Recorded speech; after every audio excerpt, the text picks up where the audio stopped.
في تطور لافت هز أروقة كرة القدم الإفريقية، فجر سمير صبحة عضو اللجنة التنفيذية للاتحاد الإفريقي لكرة القدم تفاصيل خطيرة عبر تصريحات نارية أدلى بها لصحيفة جارديان البريطانية، اتهم فيها الأمين العام للاتحاد الإفريقي لكرة القدم فيرون موسينغو أومبا بشغل المنصب بشكل غير قانوني، مطالبا بتنحيته الفورية احتراما للوائح المنظمة.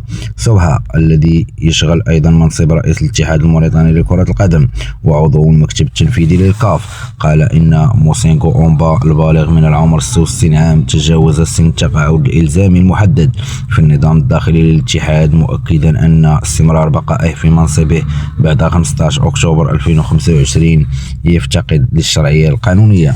وأوضح المسؤول الإفريقي أن المادة 130 من دليل التوظيف داخل الكاف تحدد سن 63 عام كسن تقاعد إلزامي، مع إمكانية منح تمديد وحيد لمدة 3 سنوات بقرار من الرئيس أو الأمين العام. وكان موسينغو أومبا قد عين أمينا عاما في مارس 2021 وهو في سن 61، وبلغ 63 عام في أكتوبر 2022 قبل أن يحصل على تمديد ل3 سنوات من رئيس الاتحاد للجنوب الإفريقي باتريس موتسيبي انتهى منتصف أكتوبر 2025. وقال صبحة بلهجة حازمة: بحسب النظام الأساسي وهو يشغل المنصب الآن بشكل غير قانوني، لا أعتقد أن الأمين العام في وضع قانوني يخل له اتخاذ قرارات أو توقيع وثائق. نحن بحاجة إلى احترام القوانين. وأضاف أن عددا من رؤساء الاتحاد الإفريقي يتفقون على أومبا خارج ولايته. من جانبه علق موتسيبي عقب اجتماع اللجنة التنفيذية الذي انعقدت الجمعة الماضية في دار السلام بتنزانيا بأن مسألة التعاقد تخضع للوائح والقوانين، مشيرا إلى أن القرارات سيتخذ وفقا للمبادئ الشرعية والحكم الجيدة. ورغم إشادته بشخصية رئيس الكاف، قال صبحة: باتريس موتسيبي شخص جيد جدا، لكن هناك أمور لا تسير في الاتجاه الصحيح وبعض الملفات تحتاج إلى تصحيح.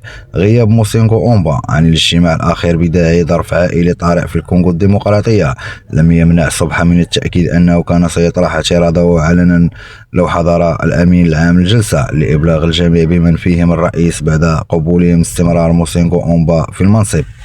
وفي سياق متصل، قدم صبحة اعتذارا رسميا للمغرب على خلفية ما وصفه بالظلم الكبير الذي تعرض له المنتخب المغربي في نهائي كأس إفريقيا الأخير الذي أقيمت في الرباط.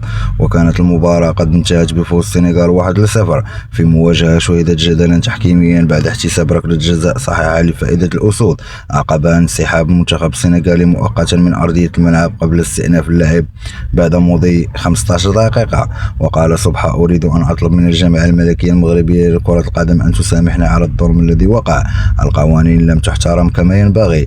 لقد شرقوا وأوضحوا أن لا يدعو لسحب اللقب من السنغال، لكن من الضروري الاعتراف بوقوع الظلم، مضيفا أن مراجعة لوائح المنافسة تجعل واثقا من صحة موقفه، خاصة فيما يتعلق بضرورة معاقبة لاعبي السنغال بعد مغادرتهم أرضية الملعب.